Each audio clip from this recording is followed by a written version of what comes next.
Alright, what's going on everybody? Welcome back to another episode of The Outsiders. So today in this video, I'm going to be going over my Creek steelhead setup.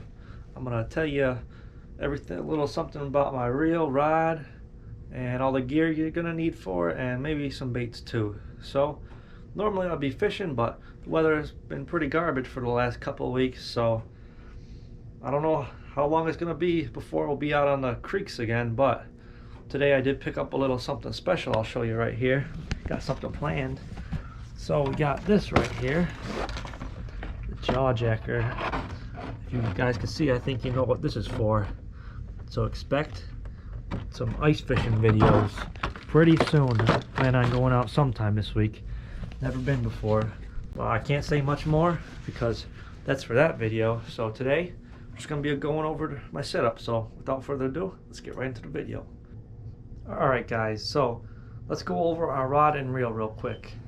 As you can see right here, I've got a center pin. It's a Danny Colville mini pin. Right here is about 3-inch diameter.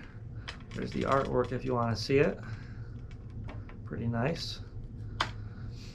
So the center pin, for those of you that don't know, it's basically a reel without any drag. It's got a little knob here. This is called the clicker. For transport, you want the clicker on so the line doesn't move anywhere, and when you're fishing you basically just turn it and then the line starts spinning out of here. I'm not going to do that right now because I don't want to mess the line up, and I'm not going to go over the line right now. I'll save that for when we get to our float and all the gear and stuff. So I use a center pin just because your float will go at the same speed as the water, and if you were to use a spinning reel you would have to constantly click open the bail just to let some line out. So that's why I use this. You could use this. There's nothing wrong with a spinning reel, just a little more work. And if you were to use a spinning reel, I would go with maybe around size 2000 or 2500. You're not going to need something, not a real big reel, because you don't need that much line since you're fishing in little tiny creeks for these fish. So a smaller to medium sized reel will get the job done. And then for my rod, it's upside down right here, but it's the Lamiglass X11, 11'6", medium light action. I usually typically go for a little shorter rods in the creeks since there's going to be some trees over you, and shorter rod will allow you to get a better cast with avoiding the trees above you. And medium light, you're not going to want to have a real heavy rod, because you want to have fun fighting these fish and not pull them in right away. So the medium light rod gives you a little better fight of the fish, in my opinion. But rod, it's just preference. If you like something a little stiffer, then get something a little stiffer. So that was the rod right there. I think this rod was maybe a little over $100. It was a pretty good deal, but any inexpensive rod will do. I still use what's it called? The Okuma SST. That's a pretty good one, inexpensive. And then any other like Bass Pro Shops or Cabela's name brand rods will get the trick done, as long as it's around 10.6 and medium light. So that was the rod and reel right here. And now let's get to the actual float setup. Alright, so for the float setup, first you're going to want to start with your main line. For main line, I have 12-pound monofilament, and you could use braid because both braid and monofilament both float on the water, but I would not use the braid because in the winter it absorbs the water into the line and it makes the line stiff, and once that braid freezes up it's going to be near impossible to cast. So you're going to want to use monofilament because you can mend the line across the water pretty easy. And I go with the 12-pound test because sometimes when the creek's a little stained, you're going to want to go up heavier on your leader, like 8 or 10-pound tests. And if it's on a clear day, I'd go around anywhere from 6 to 4-pound test. And if you were to get snagged on the bottom, you would just break off your leader and not the whole float assembly. So once you got your main line threaded through, you go down to the float. This float here, let me pull it off. It's Blood Run medium fast float, 6.2 grams.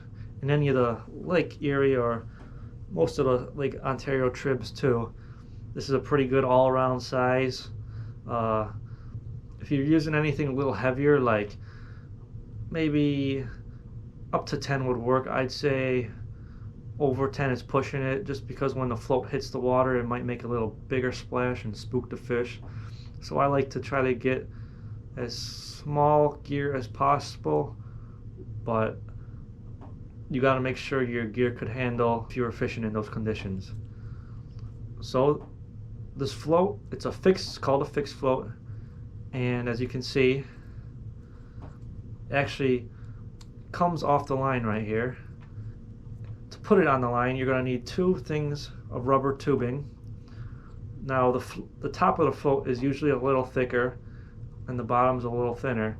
So for the top, you're going to want to use 1/16 ounce silicone tubing, and on the bottom you're going to want to use 1/32 of, not an ounce, of an inch tubing. So top tubing is 1/16 of an inch, bottom tubing is 1/32 of an inch. So you're going to want to thread those on your main line, 2 of them.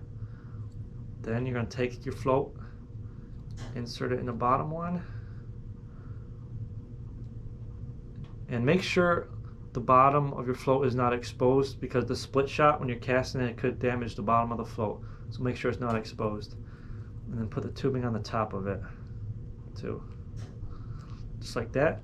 And then you could easily adjust the depth of your float just like that. Pull it back down. Okay, now to the split shot. Since we're using a 6.5 gram, not 6.5 grams, 6.2 grams. So since we're using a 6.2 gram float, we're going to need 6.2 grams of split shot.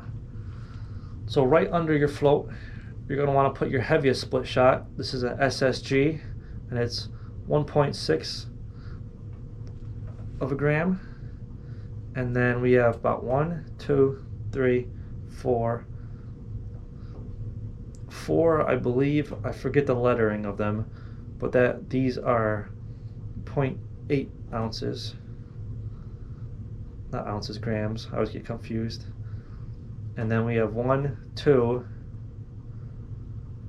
0.4 grams, and then to our barrel swivel right here. So this should even out about, I want to say, I can't do the math in my head right now, but around 6 ounces. And with these split shot, you're going to want to space them out so the 2 up here are the closest together. These are a little farther away. These are a little farther down here. And that's because the surface of the water is always faster than the bottom. So you're going to want a majority of your weight near the surface rather than the bottom. And this also creates a nice arch in the water just like that. Let's see if we can get better lighting on that. Like there. Alright. And then barrel swivel. That's a size 14. 12 would work too. And to this barrel swivel is our leader line. And our leader line, I have on right now 8-pound fluorocarbon. The fluorocarbon is harder for the fish to see in the water, and that's why we use the fluorocarbon.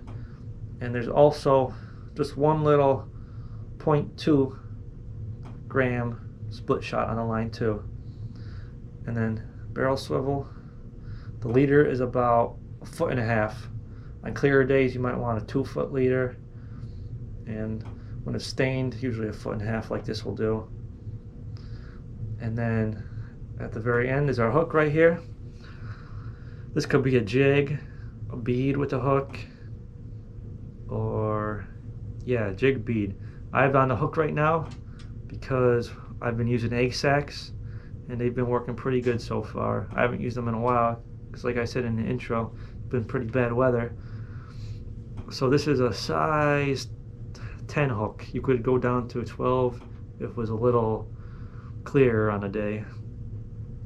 And For these Great Lakes steelhead, any natural colored jig usually works. Maybe something with a little pink or green in there, black, white, any color. You just gotta figure out what the fish are biting that day. So that was the setup right there.